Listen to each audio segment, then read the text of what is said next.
అంబరా నటిన శాసనసభ్యులు రమణమూర్తి గారి జన్మదిన వేడుకలు నియోజకవర్గం మొత్తం పార్టీ కేడర్ అభిమానులు ప్రజలు పెద్ద ఎత్తున చేసుకుని రానున్న స్థానిక ఎన్నికల్లో 100% విజయాన్ని ఎమ్మెల్యే గారికి కానుకగా ఇస్తామని వాగ్దానం చేయడం జరిగింది. ఎమ్మెల్యే గారి జన్మదినం పార్టీ కేడర్ కి స్ఫూర్తినిచ్చి వాడవాడలా ఫ్లెక్సీలు పెట్టి కేడర్ తన అభినయం చాటుకుంది.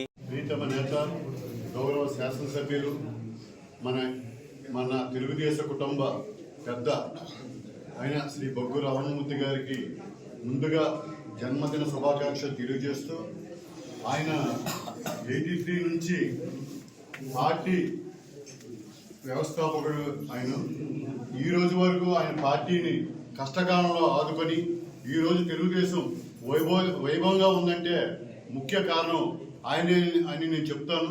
ఆ రోజుల్లో కూడా కాంగ్రెస్ని ఎదిరించే సందర్భాల్లో మనం ఆర్థికంగా చాలా వెనకబడిన సందర్భాల్లో పార్టీకి ఆ విధంగా ఆర్థికంగా ముందుండి ఏమీ ఆశించకన్నా పార్టీకి ముందు తీసుకెళ్లిన వ్యక్తి. అటువంటి వ్యక్తికి కొంతకాలం తర్వాత గుర్తింపు వచ్చి ఆయన యొక్క మంచితనం ప్రజాసేవని భగవంతుడు ఆయన్ని ముందుకు నడిపించి ప్రతి ఒక్కరికి తెలుసు. ఈరోజు అలాంటి పార్టీలో ఉండే కన్నా మనలాంటి పార్టీలో ఉండి మనం కాలు ఎగరేయాలి, మనం చూసి ఆ పార్టీ ఖాళీ అయ్యి మన పార్టీలో చేరిపోతారు. కాబట్టి రానున్న అసెంబ్లీ ఎన్నికల్లో తెలుగుదేశం జెండా తిరుగు లేదు, ప్రజలు ఇప్పుడు పెట్టి చెప్తున్నారు. ఎందుకంటే ఈ రోజు తండ్రి కొడుకులు చేస్తున్న కష్టం ప్రతి రోజు చూస్తున్నారు. అంత కష్టం మనం పడలేదు ప్రజల గురించి డే అండ్ నైట్. ఈ రోజు ఇక్కడుంటే నిన్న బాంబేలో ఉంటే అమెరికాలో ఉన్నాడు లోకేష్ బాబు.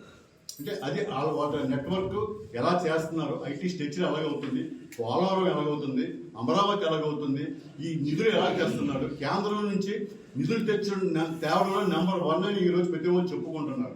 ఈ రోజు మనకు అవకాశం వచ్చింది.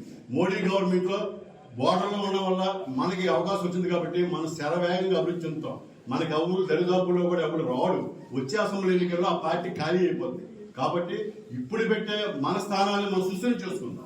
మళ్ళా మనకి ఎవడు మనలో చేరినా సరే అక్కడే ఉండాలి, ఈ స్థానం మాది అనే స్టేజ్కి ప్రతి ఒక్కరు ఈ రోజు. ఎందుకంటే నేను మీకు చెప్తున్నాను, మీరు 83 నుంచి ఏ స్వార్థం లేక కష్టపడుతున్నారు. మన పార్టీ ఏంటంటే కష్టం, ఏమి ఆశించడం, ఏమి లంచాలు కానీ ఏమి కానీ మనకు తెలియదు.